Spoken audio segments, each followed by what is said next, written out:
Good evening, ladies and gentlemen. Let me invite you into my askew little project. It is day one and evening one, and we are all very privileged to be alive, if just for a moment, suspended here. Yes, we are all very lovely and lovingly alive. These were the opening remarks of Alexander Gog when he began the Magog Project, at the time the Gog Project, over 15 years ago. This proposal, the Gog Project number 7, was one of Gog's many efforts to procure funding for his theatrical visions. Suddenly, and without precedent, a government agency of secret derivation agreed to back one of Gog's plans. Out of them, number 7 was Gog's most bold and outrageous. This particular project outlined Gog locking himself in a theatrical space and remaining there, living with no outlet and no exposure to human beings, for one entire year, except for 2-hour performances every night at 8, dark Mondays, Sunday matinee at 2. His only other connection to the outside world would come from a pair of tubes or chutes, one for incoming needs and one for evacuation.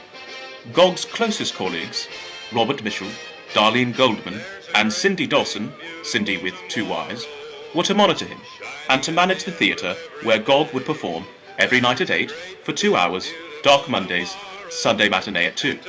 Suddenly, horrible tragedy struck when Robert and Darlene, the artistic directors and managers of most of Gog's affairs, were struck down violently and unexpectedly in a Cirque du Soleil tumbling mishap. The pair were pierced and eviscerated by the legs of a trapeze artist and bird-like French-Indonesian woman known only as Chamois, and killed on contact. This left day-to-day operations of the Revelation Theatre, where Gog performed every night at 8 for 2 hours, dark Mondays, Sunday matinee at 2, under the distinctly and perhaps deliberately incompetent management of Gog's ex-girlfriend Cindy with 2 Y's. Cindy with 2 Y's claims to this day that she was merely attempting to follow Gog's admittedly somewhat cryptic instructions. Cindy with 2 Y's goes on to say, off the record and in no uncertain terms, that Gog was a poor sexual partner with no consistency or interest in her satisfaction.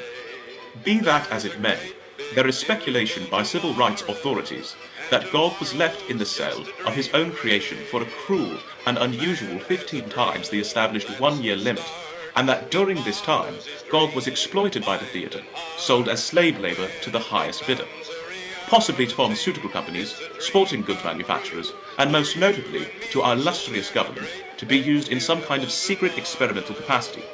Some connections have been made to the covert Misery Engine project, experiments that have been unreservedly denied by CIA officials.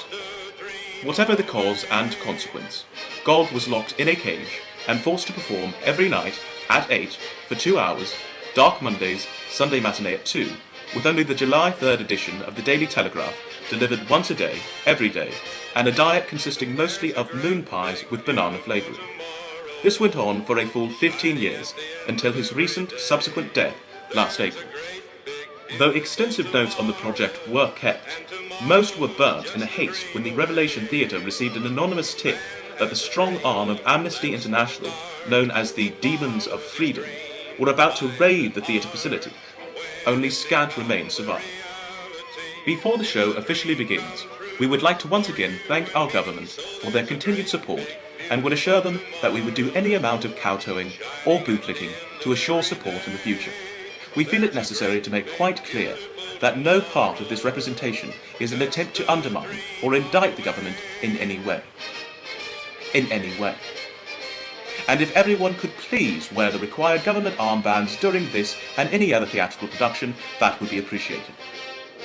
If you have additional interest in Gog, his remains are still on display at the Revelation Theatre, every night at 8, dark Mondays, Sunday matinee at 2, pending trial. Tonight's performance is a representation of the scattered remaining notes that give the remarkable portrait of a mind of a caged man named Gog.